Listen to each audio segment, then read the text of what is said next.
Welcome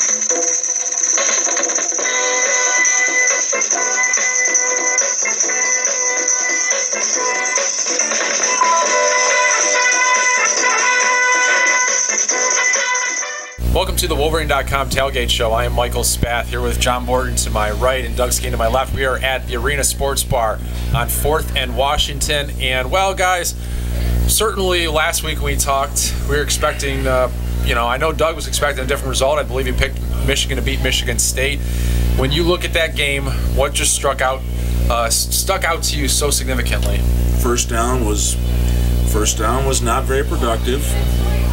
Second down was second and long most of the night, and then you just felt like the overall feeling was, guys, that you felt like the pressure was building on the dam as the minutes went by, and the water was building and building. And I told the buddy I was watching the game with, I said, I feel like the dam's going to break here soon, because there was no offensive flow. There was no control up front, or very little control, and certainly by the end of the first half, going into the second half, the dam did break and things got out of control.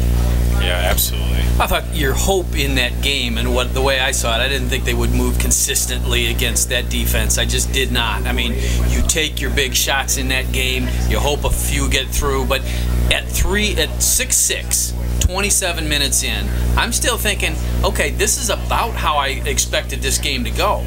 And then that drive just before the half was such a killer. 2 balls tipped up in the air, you're looking for the interception, it doesn't happen. I mean, Michigan could have gone in 9-6 ahead in that game. And then it's a little bit different, but boy, they score that touchdown, and it's like, Michigan may not score a touchdown, and it didn't. Well, I still go back to first down, John. I always look for how is that offensive line blocking, and specifically on running plays on first down in the first quarter. That sets the tone for the whole game. And if I don't see consistency up there, I get a little worried down in my gut, and I go, okay, now we're going to have to go to Plan B. And I don't like going to Plan B. Yeah, well, you'll never have a current team say this or talk about it, but as a defense, it has to just start to wear on you if you know that the offense is not going to move the ball consistently. It puts more pressure on them. Yeah, absolutely. And talking about those first downs, too, and I didn't break it down run versus pass, but they had a 35-yard pass on first down and a 25-yard pass on first down. You take those two out of the equation, on their other 19 first downs, averaged less than a yard per carry. Exactly. That's a problem. When you're always coming from behind on second and long, it's difficult. Your play action is not as effective. You're not holding linebackers. And now the defense knows, we know what you got to do, fellas, and they're putting their ears back and they're getting down to their sprinter stance to come after you. And it changes the dynamic of what you're doing on that offensive side of the ball. Well, looking at this game, I mean, all week, Brady Hoke was talking about we have a great respect for these guys, and it sort of felt like it still wasn't the most important game on their schedule. I mean, they came into the year talking about Ohio State, talking about Big Ten championships, and and I look at this one, and I gotta believe that at this point Michigan State has Michigan's full attention from now on going forward. I don't know that they're going to spend months on Michigan State, but I got to think that your old thing that Bo used to spend a little bit of practice, every practice on Ohio State. Only during certain weeks. It wasn't Michigan State week, I can tell you that. But do they start to plan a little bit for Michigan State every single practice, every single week? The reality, guys, there's a countdown clock for Ohio State and Michigan State. Bingo. Throughout that building. Yeah, I think it was already there. I think the importance is there. I mean, the reality is that Michigan State has had the upper hand here in the recent years in this series. I don't think that these guys took this team or this game lightly. You're going into Michigan State, and back 20 years ago when we were dominating them, even then we knew going up there was going to be a battle, and we won those games. But how did we win those games? A lot of them were tight. And there were some blowouts in there, but we knew that was never going to be an easy game. Well, and John, you said that, I think your column after the game was, what people just have to accept is that the better team won. Well, and that is the toughest thing for Michigan fans to swallow, because, in most of their lifetimes, they haven't gone into a Michigan State game thinking that Michigan State could possibly be the better team. We were underdogs. Well, there you go. And, I just think that there was nothing to say. There was no Desmond Tripp. There was no clock. There was no any talk about dirty play or anything else. It was the fact that they got manhandled up front, and they lost to a better team, and that is the toughest thing there. As far as preparation and knowing that they got to get ready for Michigan State, Bo had his moment. He came up talking Ohio State, and immediately, boom, they took it on the chin in East Lansing the first year. And they knew forever after that they had to live with these guys in the state, and they had to beat Michigan State. Same for Brady, I think. He went up there that first year, and look what happened. I think, he is very well aware of this rivalry and what's involved. The problem is, at this point, he's just shorthanded in being able to do anything about it, and it starts right at your position, the offensive line. Well, it does. One last thing about the preparation. This is maybe on a side topic. Personally, if I hear one more guy talk about little brother, I'm gonna lose my mind. I mean, that is so. That at this point, the cliche and the guys talking about it. I'm talking about current players, former players. We're not doing ourselves any favors by using that term that Mike Hart used after the game, unfortunately. And can we put it to bed now? Michigan State is a good football team. They're a good football program. They're a program to be reckoned with, and they just manhandled us. Okay, so this is where we are. You just said this is where we are. You can't deny it. You may not want to do it at all, but at least if you're going to do it, the next person that does it should be like Mike Hart and have 4 straight wins. Yeah, true. After a win, for sure. I mean, when Fitzgerald Toussaint said it, and again, I think if you understand the context of the entire interview, I mean, he's talking about how those players and those fans and everything 2 years ago were extremely rude and told him to get off the field and the whole thing. But even then, you're mad, you're ticked off. You don't say, "Wait, they're our little brother." I mean, you don't say it. Just avoid it altogether because. At some point, I mean, I've got a younger brother, and at some point he started kicking my butt in basketball, and I couldn't talk any trash, and Michigan's in no position. There's at the end of the day, they need to have the utmost respect for Michigan State because Michigan State has earned it. Well, Brady Hoke takes the high road when talking about opponents. The players should do the same thing. It's the way to do it. You handle yourself with class, follow Brady's lead. Absolutely. Well, we'll come back in a few minutes, and we'll let Doug Skene and Ron Simpkins and Phil Brabbs, their Inside the Huddle segment, talk about their impressions of the game. Let Doug host it, his little huddle group, as he always does, and then we'll be back to talk a little bit more about Michigan going forward and this weekend's game against Nebraska. Welcome back to the Arena Sports Bar in Ann Arbor, Michigan. Brought to you by TheWolverine.com, guys. Inside the Huddle, we are back. And the mood is quiet here. And humbling, and that's an appropriate word. Phil Brabbs is back off the road, and we're happy to have you home safe and sound. And a dreary day here in Michigan for us Michigan fans. Let's talk about just the emotion, guys. We talked before we came on the air. We've each had the unfortunate experience of losing to Michigan State at least once. And I can speak from my own personal history in all the years of playing football, and I've said this to friends and family over the years since it happened. All the years of youth football through high school, college, and the NFL, no loss bothers me more in my career than the 1990 loss to Michigan State. And it was the famous Tackle Desmond game, but just the emotion coming out of it still bothers me today. And that's how much this game means. So fans that think that, well, our focus is Ohio State, yeah, it is. But this one's a close second, very, very close second. And it bothers me today about the loss all those years ago. And then when I see our team struggle like they did Saturday, it bothers me again. I'm bothered because I care so much, and it hurts. It's disappointing. As a former player, you still get those people the Spartans that talk after they beat us. When we win, it's almost like total silence. I'm on campus today at Wayne State, and a security guard, I have a gold and blue umbrella, which is a Nautica umbrella. What are you walking around with that thing for? Right. And I'm trying to restrain myself, trying to be, but like I say, it's an incredible feeling. You really learn humility when you lose to them. Yeah. And you learn how to persevere and regroup and try to come back and fight and get ready to do it the next week. Yeah. Because you realize that, it's not over. You still got to play the rest of the games. And it's humbling, but it just builds a fire in you, though, to the next opponent. They're going to have to pay for it. That's the way the mindset has been when I played at Michigan anyway.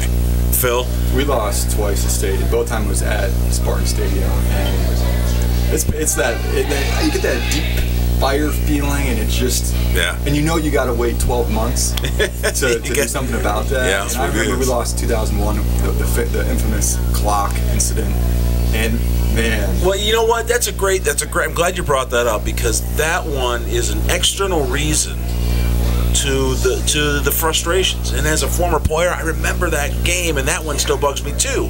This game Saturday had nothing to do with clocks. No. Had nothing to do with bad calls. Had nothing to do with any of that. We got manhandled, and that's I think the most humiliating thing of it all was we just got manhandled. After the first drive on offense, there was really nothing for us to cheer about as a group. I'm watching it with friends, and we have some Spartan fans there too. But after the first 3 points in that first quarter, it was almost like all downhill after that. After the end of the game, I'm trying to think about, okay, then when do we actually cheer, or get after that, after the first drive? It was a difficult game to watch offensively, and then later on defensively. And guys, let's talk about going forward and how, as back then, and we can speak from experience, you come off of one of the most emotional losses you can possibly have. How do you hit the reset button and go back to work the next week? And this is where I've always said, going back to the one team that I was on, those seniors at that time, hit the button, it's over with, it's behind us, the next game is up, we're still Michigan, and we've got to go out there and wear that uniform and do what we do, which is win.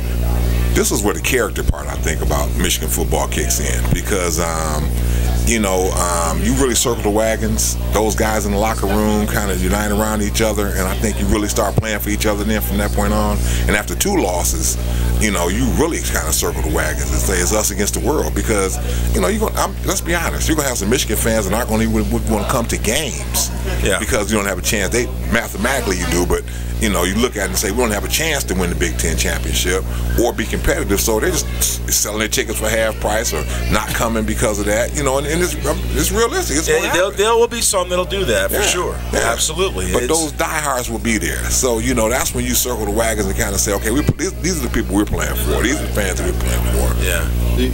I think you hit the nail on the head. That I had a lot of my friends or alums of the university who hadn't played football in their life start criticizing the coach and and I'm like, here's the deal. This is an opportunity for those guys to wear the uniform to show what they're made out of. And it's that character opportunity. And that's why we play the game as players, and that's why the coaches coach the game, is that learning opportunity to get your butts handed to you against State. You gotta go back, and there isn't this, we're going for a Big Ten championship. It's still possible, but man, can they pull it together? Can they come out and play tough? I think, Phil, what we hear all the time from all those years, and what is still preached inside Schembecker Hall, you win from Michigan. And doesn't matter what week it is, you win from Michigan. And I have no reservations at all that this team will respond and have the same feeling going forward. You got to win for Michigan, and that's what it's all about. And if you come here trying to win for anybody else or anything else other than Michigan, you're in the wrong place. I agree. So, you mentioned the fans and Michigan fans that are so quick to post everything they could possibly think of in knee-jerk reactions, and we hear it all week long, and I hear it in work and family and friends, and you got to just try to tap the brakes, tap the brakes, guys. Slam on the brakes. Let's get a little perspective, and fans are so quick to make past judgment on the head coach, and he's not wearing headphones, he doesn't know what he's doing, but what we lose is that they're still college kids. They're not pros, even though they're playing in a Division I program that's recognized all around the world, and that they're still guys that are developing. We got young guys that are going to get better, and I think give us opportunity as a program to grow and get better too. Yeah, it's the expectations for Michigan are very high, and we don't want them to be lowered. No. But sometimes fans need to be a little beyond the headlines and look at some of the details within the game and why things are going the way they are. And if you really look at it, look at the roster, and I always look at that offensive line.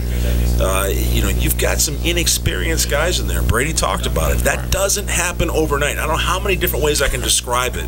For a high school young man to come out of high school ball and transition to the Big Ten football field, and fans think because he's a five-star kid and he's going to step in and do what he do what they saw him do on this high school clip from your rivals or on TheWolverine.com, it doesn't work that way. Right. It takes time. So expectations going forward, I think they've changed. Mathematically we're not eliminated from the Big Ten race, but again, this team can win. We know they can win. There's talent on this team to win offensively, and we know they have the capabilities. They're going to be playing at home, and we've got big games left on this schedule. I don't sit back and say, well, these guys are going to bag it, and we're going to put all the young kids in. It's not how it works. We're still playing to win from Michigan, right, and there's still a lot to play for, including the seniors in this program. They got guys that came back for that purpose, so I don't see them quitting. I see them, trying to win, being competitive, and just hanging in there, trying to fight and win every game from this point on. Yeah, there's just no doubt in my mind they're going to keep fighting. Phil, there's no reason, there's no doubts in your mind about any of the effort. It's never been an effort problem when we run into some roadblocks here. It's not at all. I think, we've been measuring the team by do they win, do they lose. I think the coaching staff have to look at it on the individual positions, as an offensive unit, as a defensive unit, as special teams. Are we getting better? Yeah. Are we getting better? Are we developing? Because this is, you said, fans.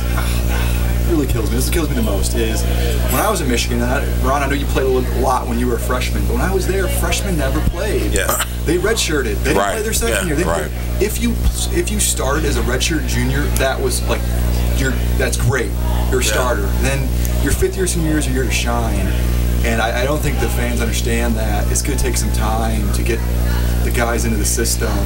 And I wasn't confident we were going to go 12-0. I'm still betting on 10-2. I'm still betting on 10-2. I'm hoping for your record now. Hoping it happens too.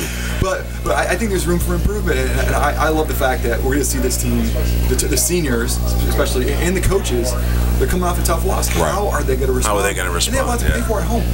You win at home. Hoke's got he hasn't lost a game at home. Oh yeah, that's the other thing. Yeah. That's the other factor. So that's on the line against Nebraska, and I think that's an amazing streak that those seniors have been part of, and something to play for. A lot to play for. Yeah. You still play for Michigan and win for Michigan. Last topic here, guys, before we take a break. Taylor Lewan in that game last Saturday was seen committing personal fouls. And when I saw that little clip that they showed there on the television network, I was bothered. And we talked about that kind of thing, about what used to happen in the games going the other way. Mm-hmm. And I had my experiences. We all did in playing in that game. I can tell you, as a former offensive lineman, it bugged me. It bugged me a lot to see him do those things, and I was glad to see that he apologized. Brady talked about it. That's not Michigan football. No. And Taylor came out and made a statement, and you get caught in the emotion of things out there, but for anybody that's watching, that's not what we do in that uniform. That's not how we practice. That's not how we play. That's not how we represent. And it's not anything that we want to be associated with. And I've always said I want to see an offensive lineman or any player on that field, when the ball is hiked, absolutely kick somebody's butt right up to the whistle blows, clean within the rules, and then I'm going to do it again. Right. I'm going to do it within the rules. So I was bugged, but I was glad that he apologized. Yeah, you regret it. I know he regretted it. Just not he hasn't exhibited those kind of actions before, so it's not his personality to do it. But in the heat of battle, those things happen. Like I said, to come back and apologize, that was a manly thing to do. Because you could have just wrote it off as, I'm not going to discuss it, I don't want to bring it up or whatever. But again, that's another reason as a player now you come back and redeem yourself. Yeah. Play well, play hard again, and show you don't have to do those kind of things. Yeah, he's better than that. Yeah, he's better than that. Phil, any thoughts on the not that any kickers or punters are yanking helmets and face masks or anything, but it's still, you understand the feeling. I understand the emotion that he was playing with, and I think when we start getting behind, we start getting beat up a little bit on the line of scrimmage, And that's just, it's just unacceptable. Hope will take care of it. You won't see Adam again. Yeah. It's frustrating that we're stooping down to that level.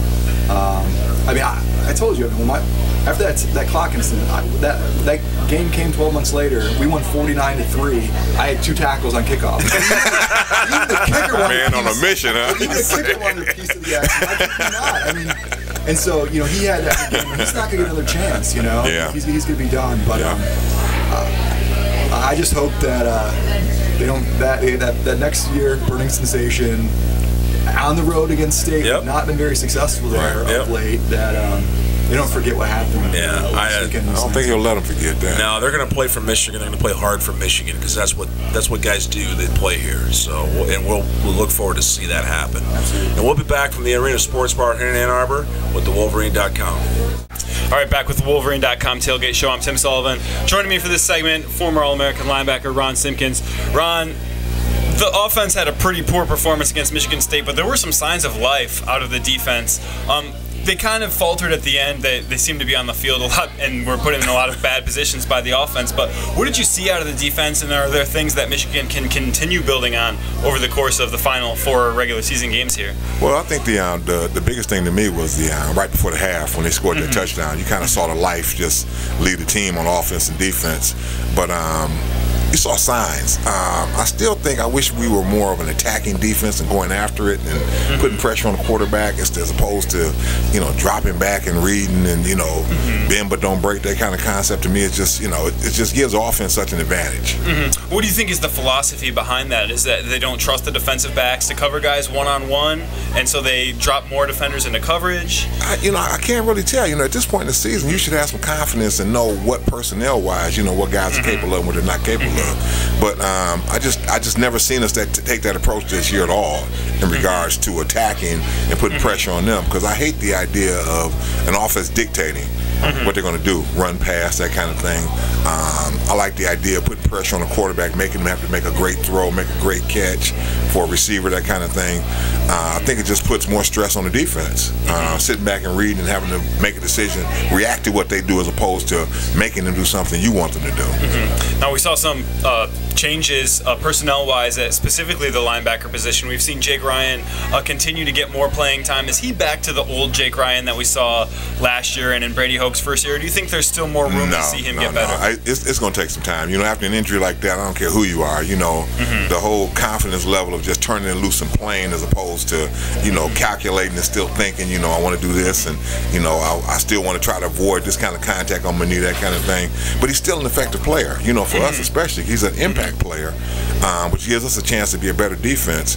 But I still think that he's just not there where he should be. Because if he not had the injury, I think he would have developed and been a much more reckless player, and our defense would have done the same thing. But the way it is now, we're still developing as a defense, figuring out what role he's going to play and how effective he can be in certain situations and allow us to become a better defense. Coming off a pretty significant injury like that, is it the sort of thing where these final 4 games he can continue making strides, or have we seen basically what you're going to see in the next offseason is when he'll really get back to what we've seen from him in the past? No, I think as the more he plays, I think the more confidence he gets, the more reckless he becomes, and I think the more opportunities for him to make plays and put our guys in position to make plays, because pressure, you don't always have to get to the quarterback and sack him. A lot of times you can make a quarterback throw a pass they didn't want to throw, which gives our defensive backs a chance, and you start looking at deflections and those kind of things. And I think him as a player, he does that for us. He makes those kind of different. He's a difference maker for us. And we were an adequate defense before he came back and played, but I think we're a much better defense when he's playing all out. And you like that attacking style of defense? Were you almost wistfully watching on Saturday and seeing the way Michigan State plays and saying, "Man, I can't wait until Michigan has the talent and maybe some of the aggressive drive to play that style of D"? Be honest with you, I don't, defensive line wise, I don't think we have the same type of players they have at defensive line, which makes them a better defense than we are at this particular time, because we have to do stunts and different things to try to get the same kind of pressure they can get one-on-one. But given time for these guys, and I still say, Michigan's defense and offense has players that haven't played, so they're still learning the game. I think the expectations were that, because Brady Hoke came in and we had some, 10-win seasons, that kind of thing, that we were back. But I don't know if we're back personnel-wise yet, because Michigan State physically just beat us up. When it just came down to it, when they wanted to make a play, they just took it to us. And until you can accept that and meet force with force and be successful against it, you're not going to win in the Big Ten. Now, we saw a pretty big challenge eventually in that Michigan State game. Michigan State put up 20-some points in the second half. They're going to face a completely different challenge this weekend, but one that you might be a little bit more familiar with from the option days of the 70s. Nebraska is not running that pro style like Michigan State did. What is the challenge defending the option in terms of maybe staying disciplined, and can you attack it in different ways than you can attack a pro style? Well, the one thing about the option is you can still run your blitz packages against it because it's assignment oriented. So I would hope we would go after him a little bit more, in that respect, because now everybody has an assignment. Who has a fullback, who has a quarterback, who has a pitch. It will never change, and you can change it up on different defenses so the offense is not aware of who has what and what their responsibilities are. But again, if you haven't practiced against it, and with the spread and all those things going on now, it just takes some time to get used to it. I say, after the first quarter, you should be ready to play. It shouldn't be a factor. You shouldn't be concerned about what your assignments are and that kind of thing. So I give it 1 quarter in real game situations, because practice is totally different than game situations. I expect us to play well against it.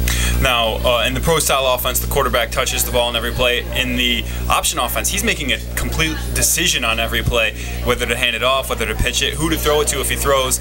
Is it encouraging to see maybe a younger quarterback like Nebraska is going to be playing without Taylor Martinez when you have that more decisions to make in that option? Definitely, because now he has to make decisions in a split second, and again with pressure as opposed to not reading, dropping, or sitting back and waiting for something to happen. He has to make a great decision almost. Instantaneous. So a lot of times that puts a young player in a position where he's not really sure if he's making the right play. So I think that gives the defense an advantage in relationship to getting some minus plays and that kind of thing. So we have an advantage. We just have to take advantage of it and make sure we don't give up any big plays. And one other advantage that we've seen a lot out of Michigan over the past 3 years is that home field advantage. They're returning to the Big House this weekend. What was it like for you guys, maybe after a tough loss on the road, to return to the Big House and know that you'd have the support of the crowd? Well, probably didn't lose a whole lot of games. No, we didn't. So that wasn't, But when I think back in relationship to Michigan football, the crowd really gets involved in the game after a loss, But again, with the Big Ten title really out of reach for us right now, unless something miraculous happens. That's something that you probably weren't used to either. Nope. So, and the crowd's not either. So, it may take them a while to get back into the game, but I think if we make some plays on defense, which gives them an opportunity to get back into the game and cheer, that kind of thing, I think it puts us in a much better position. All right, Ron Simpkins, I am Tim Sullivan. We'll be right back with more of the Wolverine.com Tailgate Show. Welcome back to the Wolverine.com Tailgate Show, and this is the moment you've all been waiting for, where Tim and I discuss recruiting. So, first off, 6-2. There's a lot of people that are nervous about the way the season's going. Does that also affect kids that are looking at this as a potential place to go to school?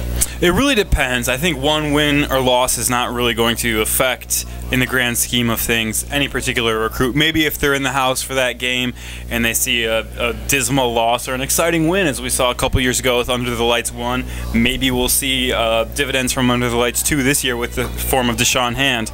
But, a 12-1 record is not going to be that different from a 13-0 record for a kid. A 6-2 record isn't going to be that different from, at this point in the year, a 7-1 record. It's more about what type of season you're having. If you're having a great season, a nearly undefeated season, or an undefeated season, is going to be about the same. If you're having an okay season, or okay to good season, which I think Michigan falls into right now, and most people were expecting something along the lines of a good, not great season, as long as you're within that range is fine. Now, if Michigan were to lose their final 4 games and finish 6-6, you can bet that would definitely affect recruiting negatively.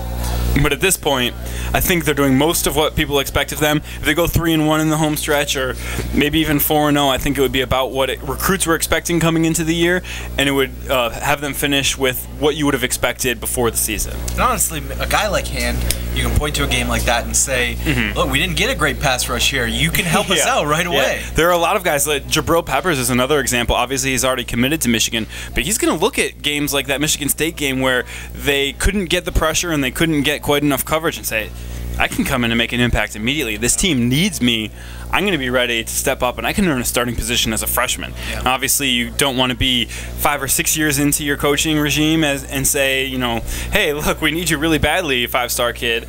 But 3 years into the regime, 3rd recruiting class, that's something that is definitely going to be a selling point for really talented kids. Yes, especially those ones that can make an impact right away. This last game at Michigan State, obviously there was a ton of in-state kids there. Does a game like that affect maybe a race that's coming down to the two programs? It really depends on who the kid is really considering, because I know a lot of people were worried that Southfield defensive end Malik McDowell, obviously the top uncommitted kid in the state, I think it's right between him and Ohio State commit Damon Webb for the top player overall in the state. McDowell was not in attendance, even though he was planning to be, and I think seeing Michigan State win, had he been in attendance, would have been different than him choosing not to go see the Spartans win. Is it going to sour him on Michigan? Maybe just a tiny bit. I do think Michigan has a big enough lead that it's not really going to have a huge effect on him, certainly over Michigan State. Maybe it helps Alabama, Florida, LSU creep up a little closer to Michigan, but I still think at the end of the day, schools are looking up the hill at Malik McDowell. The kids for whom that really made an impact, though, are the underclassmen, and there were a lot of underclassmen in East Lansing last weekend. They saw Michigan basically look like the little brother, even if the nomenclature typically goes the other way. They saw Michigan show that we're not quite on the Spartans level yet, and those 2015, 2016, even a few 2017 kids are saying maybe Michigan State is the top program in the state. And in the past, we've seen even when Michigan State is the better program, they haven't been considered the marquee program in the state. Maybe if some of those kids continue to see the games like that, they might get swayed in that direction. But at this point, Michigan has their chance to get vindication over the final few games of the year. Michigan State's not going to be playing for a national title. They might be playing in a BCS Bowl, but that's really what it will take to start to sway that perception. Yeah. Do you know some of those kids that did come away impressed from that underclassmen kids from that game? Yeah, I think one of the big ones is a kid that had been a huge Michigan fan before that. Chandler Park Academy, we saw Sante York come out of there. He had a younger teammate who's now a sophomore at Chandler Park Academy, Jalen Martin, a wide receiver. Big Michigan fan, but the Spartans made an impact on him. He saw that the Michigan State wide receivers were more open than the Michigan receivers. Maybe they didn't quite make all the catches that they should have made, and things could have even been uglier perhaps, but he saw that Michigan State is that type of program too. A kid who's going to be visiting Michigan for the Nebraska game but has gotten a taste of Michigan State twice, a freshman defensive end by the name of Corey Malone Hatcher. He's looking at Michigan State as that top program in the state at this point, and Michigan's going to have to kind of undo some of the damage there. You mentioned him coming to this Nebraska game. There's 2 more chances for recruits to see games in the Big House. Obviously, they're rolling out the red carpet for that Ohio State game. Tons of kids are coming in. But who are some of the big names to watch out for this weekend who are going to check out this game? Obviously, Malone Hatcher is one that I already mentioned. I think the most important in-state recruit is a 2015 kid from Bloomfield Hills, Brother Rice, Alex Malzone. He's a quarterback that has grown up a huge Michigan fan. He's only visited Michigan unofficially for one game. That was the Minnesota game, the Big Ten opener back on October 5th. But he's been to Michigan dozens of times over the last few years just as a fan with his family. His dad has season tickets. This will be his second unofficial visit to Michigan, and he's starting to build some buzz as a quarterback who could maybe end up getting that Michigan offer in the 2015 class. Michigan has only extended one offer. It's to a kid, Josh Rosen, out of California, that they're probably not going to end up getting. And then other guys from the state, 2016, that's a sophomore recruit, Stephon Claiborne out of Chippewa Valley High School in Clinton Township. Maybe one of the fastest football players in the state, but a kid who's still learning to come into his game as a football player. He's a track guy kind of at this point who's really learning the coverages, or maybe if he plays offense, he's learning route running from the wide receiver position. He's another pretty important one. And then a lot of Michigan's local commitments. Lawrence Marshall out of Southfield High School. Michigan fans are hoping and expecting that his teammate Malik McDowell, who we've already talked about, will be there. That's a big one. Maurice Ways out of Detroit Country Day. Probably even Drake Harris from Grand Rapids is making the trip over. So should be a pretty good group of commits to make those uncommitted guys feel welcome. Absolutely. All right, guys, that's it for the recruiting segment. Thank you for watching. Welcome back to the TheWolverine.com Tailgate Show, live from the Arena Sports Bar. And we want to talk a little bit about Nebraska, which actually has a lot more problems at this point than Michigan, if you talk about personnel. That depends on who you ask. Well, I'm just talking about in terms of injury. We're looking at a team that is not going to have Taylor Martinez at quarterback, is not going to have two of its starting offensive linemen, wide receivers banged up, might be starting freshman at linebacker. I mean, it's not looking good for this team. Well, if you just look at it from that point of view only, the recipe is looking good for Saturday for us to come out there and reestablish ourselves and get a little something going. Personally, I don't care what their lineup is. I don't care whether you're starting freshmen, sophomores, seniors, hurt, not hurt. I don't care. I'm more interested in what the offense, how the offense responds from Michigan, how that offensive line comes off of that performance from Saturday and reestablishes some kind of identity this Saturday against a quality program. Now, they may be hurt, they may be healthier in other areas not, but ultimately I don't care. I just want to see progress in a victory. Okay, there's the take from Doug Skene. Phil Brabbs, you've been around teams that have come off of difficult losses and had to move forward to that next game. What's the mindset? What have you seen coaches do or captains do to try to rebuild that sense of, okay, this is going to move forward a positive way?